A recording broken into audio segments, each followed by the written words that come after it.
Welcome to episode 3 of the Dan Cloutier community. I am thrilled to be with you today. This is a show where I get the privilege to interview amazing artists of all type as we dig into the idea that art builds community and that community can help this hurting and lonely world. I think it's pretty obvious if you look around that we currently live in an age of distraction and isolation. The question is, what can we do about that? Now, over the summer, I started to put my phone and watch away when I got home from work to help me focus on what's important and actually spend time with the people that I love. And I want you to know that during this show, you have my full attention. So let's do that first.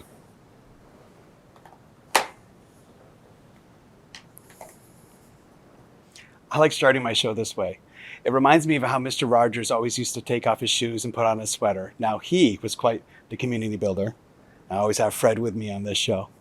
So, as I look at the world, I think one of the most important responses to these lonely times is human creativity and connection. Not only does art make the world a better place, but I believe that each of us is an artist with a distinct voice that needs to be heard. So that's right, you are an artist. Art is also not just one thing. You can show your creativity through things like songwriting, painting, poetry, sculpting, theater, film, photography, all the famous things, but also through things like being a hairdresser, building furniture, carving wood, designing clothing, maybe making flies for your fishing, maybe even just pressing your kid's grilled cheese sandwich into different shapes. That's creativity. That's art.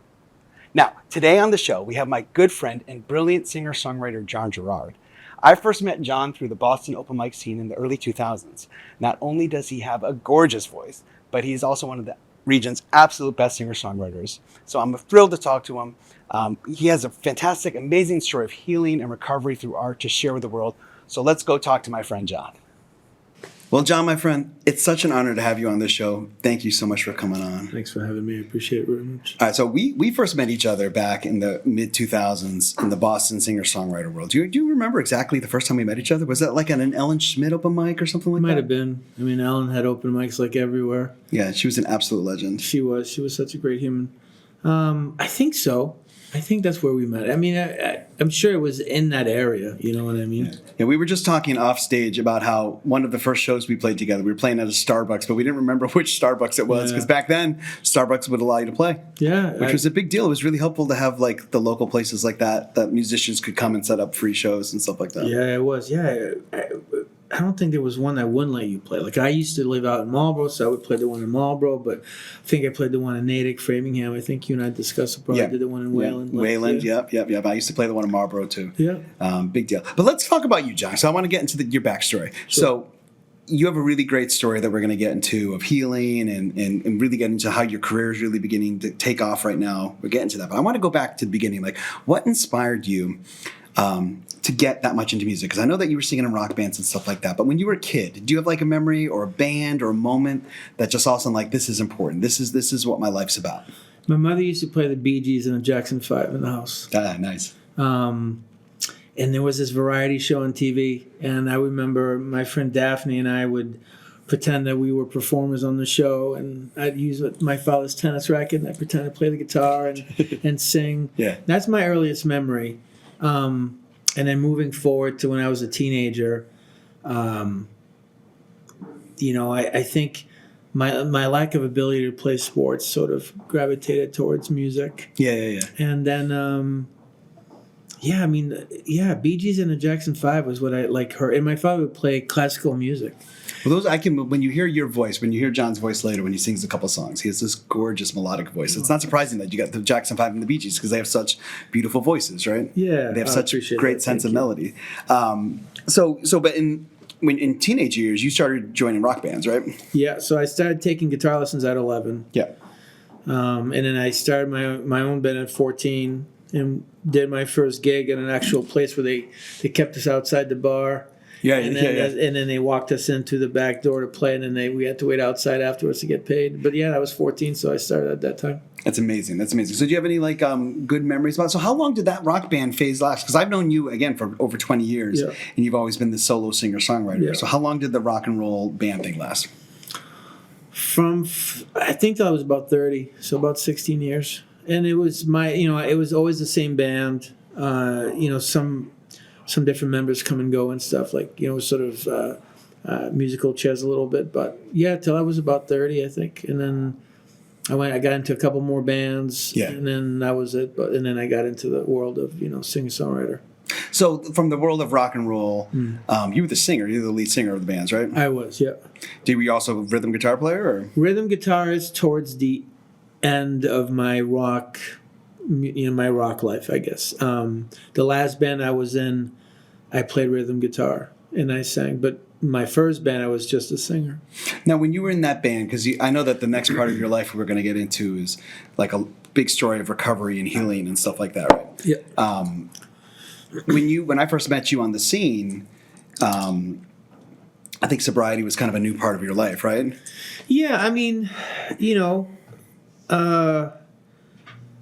then I had bouts of it. I was the ebb and flow and finding out like how to get there. It took a little bit, and then it finally hit home. Like it finally stuck when I turned 35. But it's hard when you're in like a rock band, because I've been in rock bands before. You're playing bars every night, right? It's and the culture. When we were 14, it was cliche as it sounds, but it was just what you thought it was. Yes, it's fast-paced life. It was the rock and roll lifestyle, and it didn't matter what level of the industry you were in, whether you were just a garage band or you were like signed to a label. Like the culture was there and the lifestyle was there, and for some it stuck, and for some it was sort of a phase, and for me it stuck and it stayed. And but I was always able to compartmentalize. I never performed. I was always good when I performed. Yeah. What I did afterwards was afterwards. But when I was on stage, I was on stage and I was focused on performing. Yeah. But yeah. So what was because I have lots of sobriety in my own life and my own family and stuff like that. What was the process that kind of got you to get there eventually in the end? Well, years and years prior to that, somebody introduced me to Henry Rollins. Yeah. And I really like Henry Rollins. I once saw him do a spoken word thing. Yeah, me too, out in Boston. Cool. Yeah. And I got introduced to his music, and somebody said like he was sober. Like, well, he never partook in anything. He wasn't really sober. It's always been the way he was.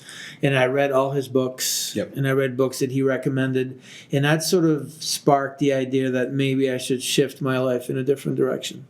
So now, but it took a lot of years, and then. I love it though that somebody from the rock world, because Henry Rollins, who people don't know, like Black Flag and like him and his solo career, the Henry Rollins band, like brilliant. But then to have somebody from that world speak that into you is really powerful. Yeah, it definitely spoke to me. Where I just I think intellectually I knew what I needed to do, but emotionally I wasn't there. So there was the bridge wasn't the gap was there. It wasn't bridged, and that's the right expression. So. But I think I just, I've realized that I wanted to pursue music and I needed to sort of get my ducks in a row. And, I think I had lived that life long enough. It was time to give a different life a chance. Yeah, that's beautiful. So at that point in time, though, so that's when did you start your singer-songwriter kind of solo career? I want to say like 2003, I think. Yeah. Maybe earlier, maybe 2000, but definitely by 2003. It was by accident. I played in a rock band, and we never played. When you're playing original songs, you don't get a lot of gigs. You don't get many gigs. We were playing like every 3 months, and I was just like crawling at the ceiling. I was like, I need to play. And I don't know how, I forget how, but I made my way to Boston, and I played this open mic. And there was a guy there who owned a label out of London who spoke to me, and nothing came of it, but the idea that I could play more than the idea of getting signed, but, talking to people, and it's like, well, there's an open mic that happens every day. Yeah. So I was like, I can play every single day. Yeah, that's the power of the Boston open mic world. It's beginning to pick up again. I mean, COVID kind of hurt it, but because I started playing at open mics probably 2002, but very similar. Right. We were coming through it at the same time. Yeah. Do you remember what open mic that was? Oh, it was in Boston. Like it was in the city. In proper Boston, not Cambridge? Proper Boston, yeah. And that sort of just gave me the idea that I could play all the time. And there had been some like friction in the band. Yeah, that happens. It does. It's it's a multi-faceted relationship, and I don't think I was super pleased or super happy. I don't think they were either. And I said, "Listen, I'm gonna just take off and just do my own thing." And I just they actually gave me a gig. So my first actual show was there. It's like I had to learn like 23 covers because I only had 2 songs that were my own. You know what I mean? But anyways, that's where it started. And then from there, I heard about Owen Kennedy and T-Can. And Alan Schmidt. And, there was, Club Passim, and it just, went there. Did you used to do the Passim shows, open mics? Club Passim's in Cambridge. Yep. That there was 70 people at an open mic who are all players, and you'd get lined up on stage 3 at a time. Yeah, I'm trying to think. It was really wild in the the late 90s, early 2000s. Yeah, when I went there, the host that I had been the host for a long time was literally my first night there was her last night. Okay.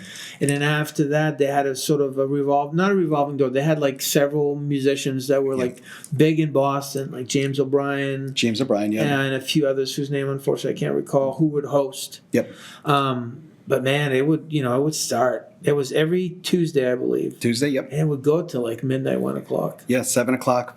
Till 1 o'clock. Yeah, and it was a packed house. So just to go back to some of your story of healing, how did art play a part in your ability to kind of find your new life? Well, I had a lot of. I didn't think I could. Well, I know I'm making this complicated. It's a hard question because it's hard. No, subject matter. I couldn't afford therapy. Yeah, is what it came down to. Honestly, I couldn't afford a therapist. I don't believe I had health insurance at the time. It wasn't a requirement back then. Music became my way to talk about the things that were going on with me and the struggles and the small wins and the losses and everything in between. Yeah. So music became my way of, it became my therapist, and I was able to discuss. I've discussed this before with people. The beauty, in my opinion, the beauty about art when when that's creative, when you create art in any way, shape, or form is. It can be as personal as you want it to be. Yeah. Because nobody, I can write a song and sing it in the third person, but it's actually all about me. And I can sort of just let go of whatever's going on in me and portray that it's about somebody else. It's really about me. And that becomes therapeutic for me. And it's extremely personal, but nobody knows that. So I think the beauty about art is you can make it extremely personal and still keep it private. Yep. You can still share with the world your stuff, but you can do it in a way that people don't have to know it's about you if you don't want to share that part. Yep. So music was like that for me. I could write about everything and anything, and I could share that it was about me, or just write in a third person or from somebody else's opinion, point of view, and still get my message across. And that was therapeutic, and that's what really got me through. That was the cat. That was it. Well, sure. You write such beautiful, heartfelt songs. Oh, thank you. We'll hear in a couple of minutes. We'll take a break, and John will play some songs. But you've had to have stories of playing a song at open mic or one of your concerts, or when you've traveled around. Because I know you've just recently been to Nashville. You've been up to Michigan, doing stuff.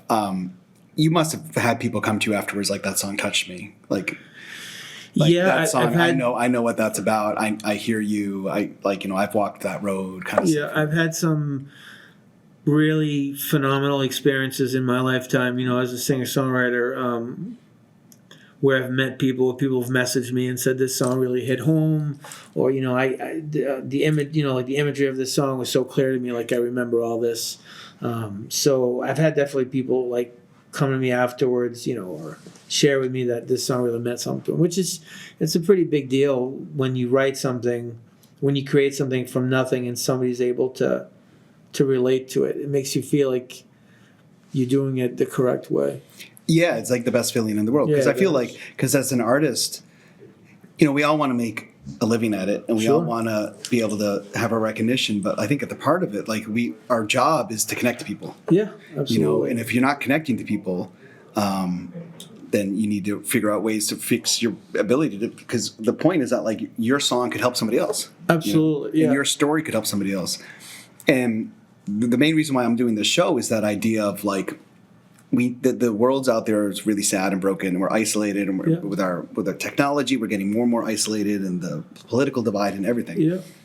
But just that one-on-one attention from an artist, there's a power of like, even back in the day when we were playing at Starbucks, you would have people come in, sit and listen to a couple of songs, and that could have really helped them for the day. Yeah. It's really powerful stuff. All right, John. So how about this? How about you get up there, play us a couple songs? Sounds good. And then we'll come back and talk a little bit more about your life and your story. Cool I can't wait for it. All right, sounds good. Thanks. This song's called Fold. This is about the ebb and flow of life and getting to the other side of it.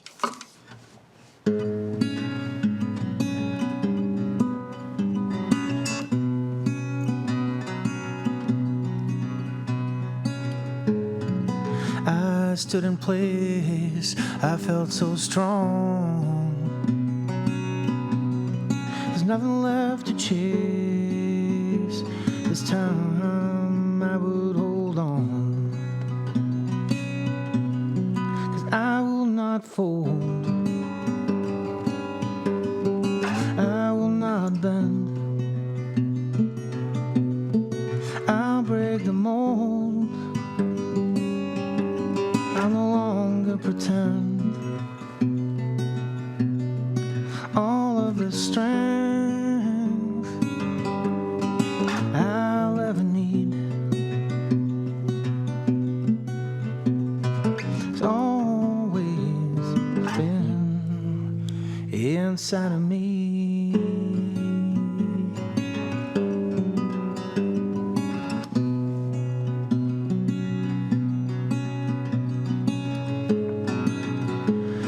Stare fear in the face.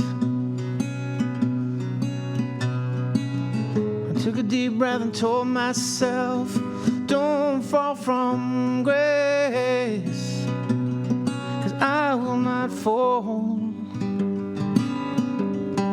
I will not bend.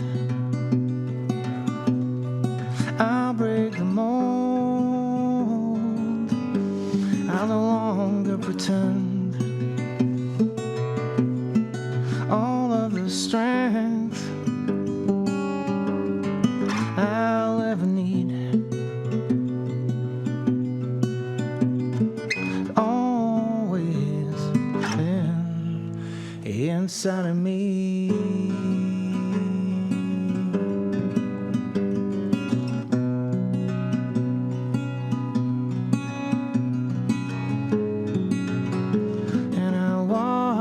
Crashing waves in my heart of hearts. Now I knew I'd be saved, 'cause I will not fall, I will not bend. I'll break the mold, I no longer pretend. All of the strength I'll ever need has always been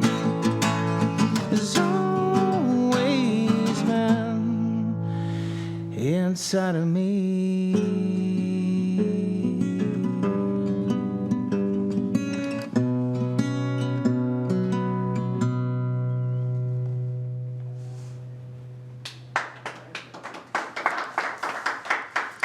This next song is called New England. This is about leaving home and then wondering if she'd have left home and then probably thinking she should come home. Wrote you this letter, I hope it finds you well. I guess I wanted to tell you that lately it's all going to hell. Maybe it's time for me to move on. Leave Boston skies for LA sun.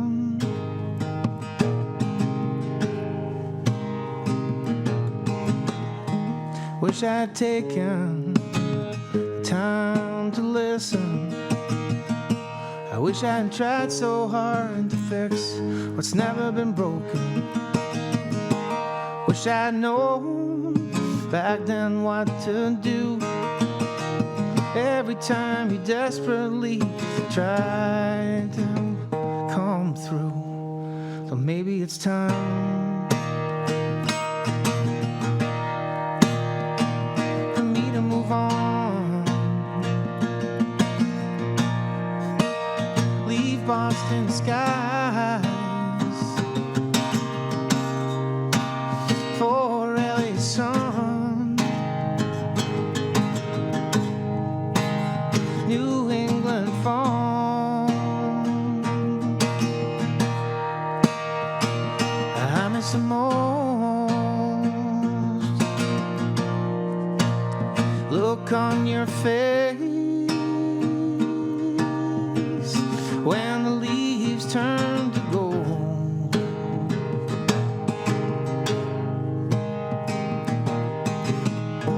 Opening day down in Fenway, the smell of fresh cut grass you've come to love.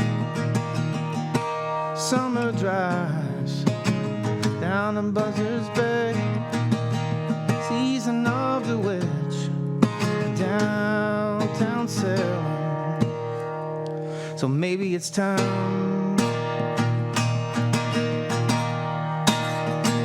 for me to move on. Leave Boston skies, oh, for LA sun. New England fall. I'll miss it most. Look on your face when the leaves turn to gold. Oh, when the leaves turn to gold.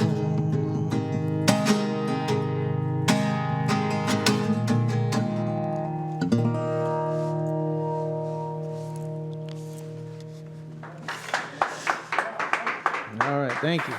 All right, John. Those were beautiful songs, but perfect songs for the show. I love the song New England because this is a New England-based show. Appreciate I love that song Fold. I think that song Fold really talked a lot about like what we were talking about, you know, at the beginning of the show, like Yeah. about your life and stuff like that. Tell us a little bit more about that song. So, you know, the song is about realizing that the strength that you're seeking, the hope that you're looking for, that sort of light at the end of the dark tunnel. You know, that it's within you and it's been within you the whole time. It's just about the journey to find it. You know, Fold came. You know, it was one of those songs that it came to me really fast. You know, lyrically and musically, it was pretty quick. You know, on paper, and it became a song pretty quickly, but.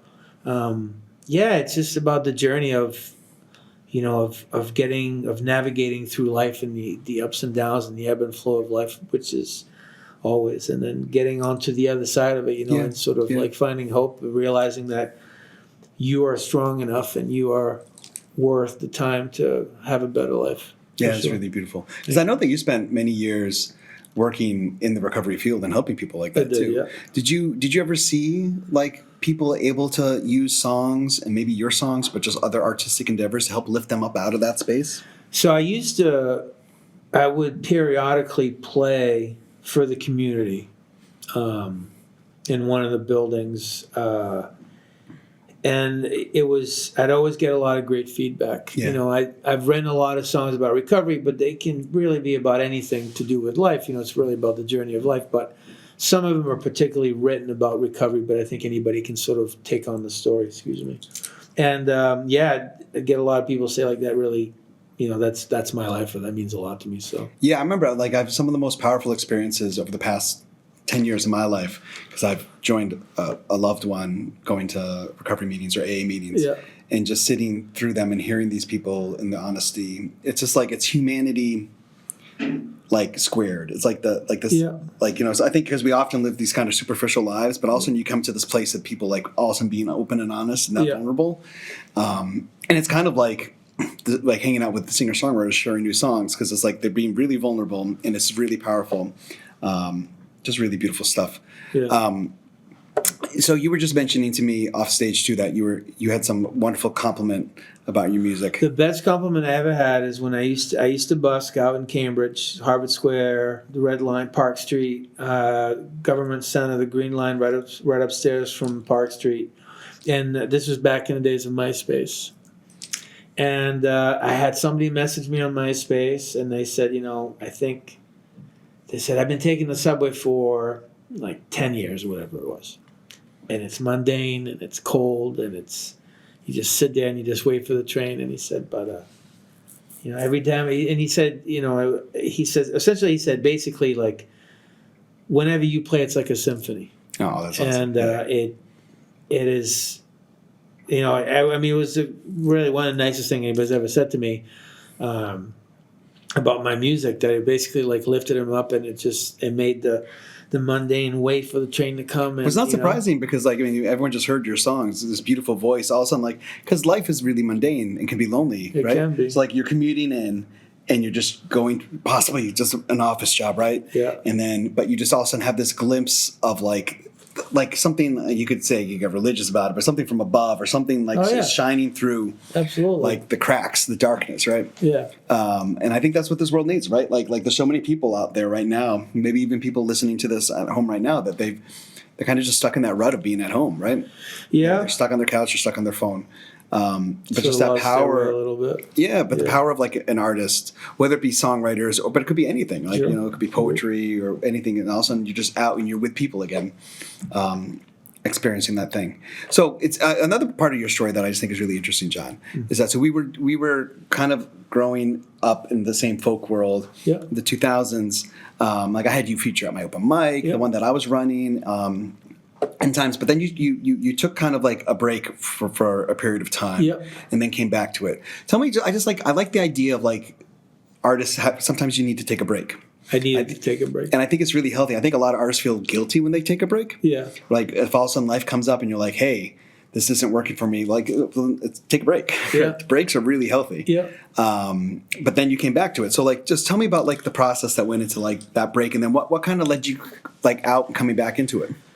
So I think, I had the time. It'd been like 25 years since I've been playing, and it was a long, long road, and I think I was tired.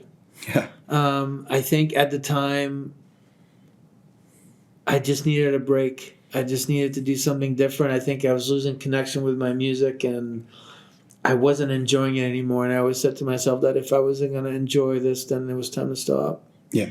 So I enrolled in truck driving school and got my Class A and drove big rigs. I drove those. You ever see those trucks on the highway that have cars on them? Yeah, I do. They're called car haulers. So that's what I did, and then I did a few more other truck driving jobs along the way. And then really, honestly, a friend of mine had built a studio, and he just kept pestering me. Just come to my studio, play me some songs so I can figure out how to figure out my buttons, figure out my studio. And then we went back and forth, and I went in, and then the sort of, play a couple songs turned into this project that I had called Blackwater Station. And that sort of was the catalyst to me coming back to music. And then, as we were spoken about before, I would play for the community at where I worked.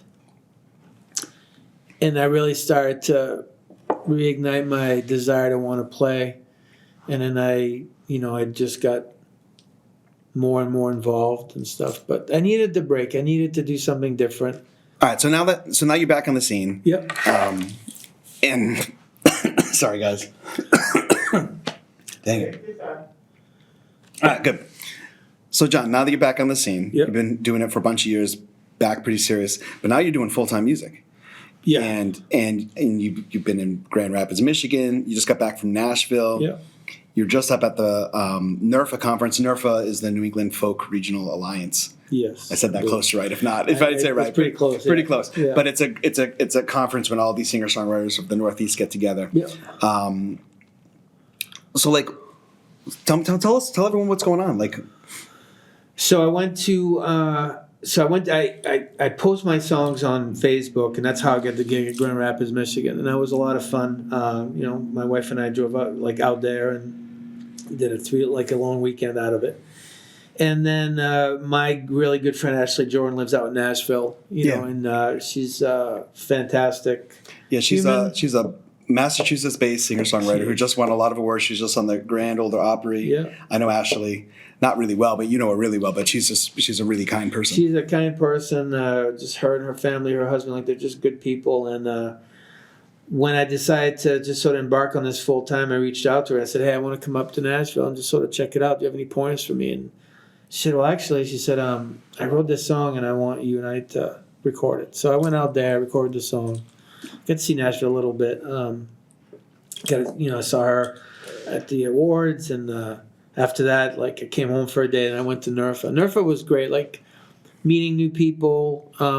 It's also it's very business oriented, so you're there to network and to make connections with people and with people in the industry. And they had a lot of great panels, ranging from how to perform on stage to marketing and how to market yourself. And so I made some connections out there, which I felt was the next step for my career. I figured how to sort of move forward and what to do next. So yeah, well, I find every little bit of success that I've gained over the years, right, is almost always through connections, right? Yeah. It's I don't even know if I have a time in my life that all of a sudden something out of the blue drops in your lap. You need to take the chance, right? Yeah. You need to go to Nashville. You need to go to NERFA. You need to go to these things. And that's when you make the connections, and that's how the doors open. So anybody who's at home who, in any art form, really, literature or songwriting, painting, I just encourage you guys to get out there, go to open mics, right? Yeah. Start there, or go to the painting class, go to the poetry slam. Yeah. Because once you do that enough, that's when John right now is beginning to see the fruits of that, right? And he's beginning to get some success and being able to really expand his music to possibly the masses in the near future. But it starts with taking those chances, right? You have to take a chance. I think, I've had a lot of different jobs, and I've had 3 major careers, including music, in my life. I was a truck driver for almost 10 years. I worked in the human services field for 6. I always come back to music. Yeah. It's, if there's such a thing as destiny, and if there's such a thing as, it's definitely, I believe that's what I was just meant to do. Yeah. I enjoy working in the human services field, and trucking was a hard life for sure. It sounds like a really hard life. It's tough. You're on the road. You're away from your family. It's a lot of, it's tough. But I always come back to music.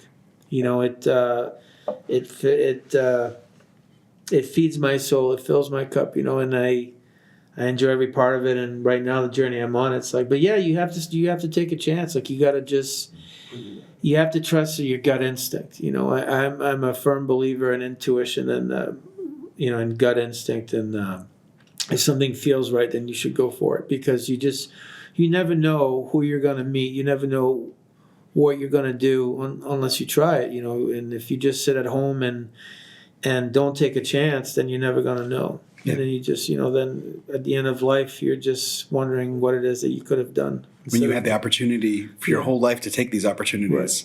So get out there, guys. Get out there. Absolutely. Couple last questions for you, John. One of the questions I just like to ask everyone, first 3, this is the 3rd episode, but I like to ask just a simple desert island question, specifically to musicians. We're not always going to have musicians on it. Yeah. We're starting off with a lot of musicians because I'm just comfortable talking to musicians. Sure. And as I get better as an interviewer, we're going to start talking to other people. I'm hoping to get the people from Hopkinton Center for the Arts in here soon, and some other people talking all about art. But for my music friends, just if you were stuck on a desert island, and you could only have 5 artists' full discography to listen to. 5 records? No, the whole artist. For me, I'd Dylan would be one of mine. Okay, I get you. So I just want to know what are the 5 artists that are just the most important to you? Ryan Adams. Yep. Jeff Tweedy. Jeff's one of mine. Jeff Buckley. Nice. I really like this artist named Gregory Alan Isakov. Yeah, I know him. Who would be my 5th? That's a really good question. Bright Eyes. Bright Eyes, nice. Conor Oberst, Conor Oberst is amazing. Yeah, that's not surprising. That list feels very what I would imagine you to say. Yeah. Jeff Tweedy would be on my list. Yeah. I go way back with Wilco. Yeah, me too. Great stuff. Great stuff. All right, John. So in the next couple months, as we're about to close, just tell everyone in my audience like how they can find you. Any big things coming up in the future, or what's going on? So I'm going to go, at the end of January, I'm going to the Folk Alliance International Conference. Okay. Is so that down in? Forward to that. It's in New Orleans, Sweet. however you want to say it. I'm not sure. JohnGerard.com is my website. You can find me on Instagram at jgerardmusic. Facebook is John Gerard Music. You've released a couple albums this year. I have. So and they're all streaming too, right? they're all, so if you go to my website, everything I've released is on there, and then I've released a few singles like Fold and this song called Close to the Sun I released as an EP that's on Spotify, and I released the song New England on Spotify. Nice. And I just recorded another single today at my friend Mike Kelly's studio called Drag Racing, which will be released in January. I just saw that today on Facebook. Beautiful song. I can't wait to hear the final product. So that's the plan. I have no gigs lined up right now, but I'm working with people to put that together. So the future looks bright. Awesome, John. Well, John, thank you so much for being my third guest. Such a great job talking to you. Thank you very much. Appreciate it, man. All right, brother. Thanks again for joining us on the Dan Cloutier community. I hope you were inspired by our conversation to make something new this week. Please put down your phone and get off your couch. The world will be a better place if we all make art together. Now, John Gerard is one of New England's best singer-songwriters, and I encourage everyone to go to his website at www.johngerard.com, JohnGerard.com. His music is also streaming on all services, so please check him out. The show is put on completely free by me and HCAM, and we're going to do all we can to keep it going that way. If you like what you heard and you want to support this mission, please visit my website. My website is dancloutier.com. You can find me on all streaming platforms and all that too. Please reach out if you're ever interested in sponsoring the show or have any other ideas. You can find my contact all there. To end the show, I want to play a song called The Good Kind of Failure, and it's from my brand new album called The Iceberg. And I just really love this song, and I think it speaks a lot of truth. So I hope you enjoy it. It goes like this. 1, 2, 3, 4.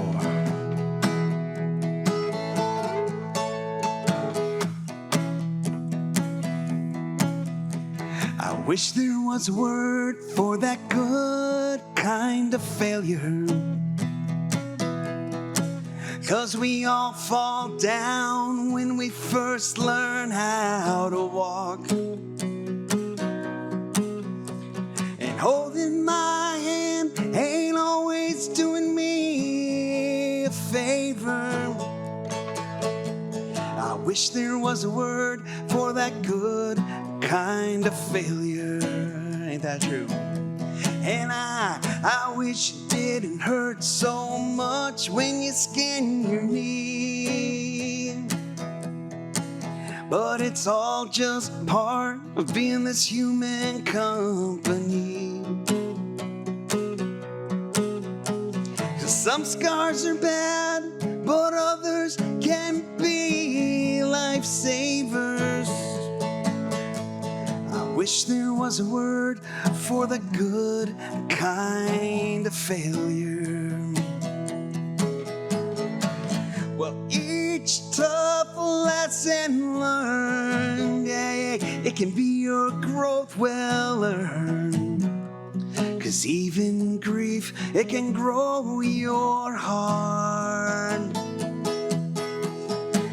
All of life's most precious things, well, goes through seasons of suffering. And we all go through a little failure at the start. All right now. So when I'm down on the ground, I know you're gonna pick me up. You see, falling over isn't only just bad luck. Without all these trials, how can we grow braver? Well, now, I wish there was a word for that good kind of failure.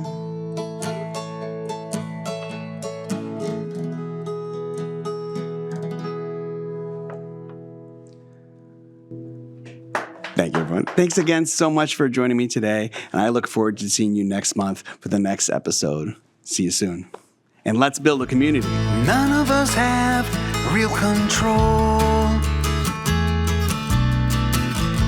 You can't just snap and make it go away.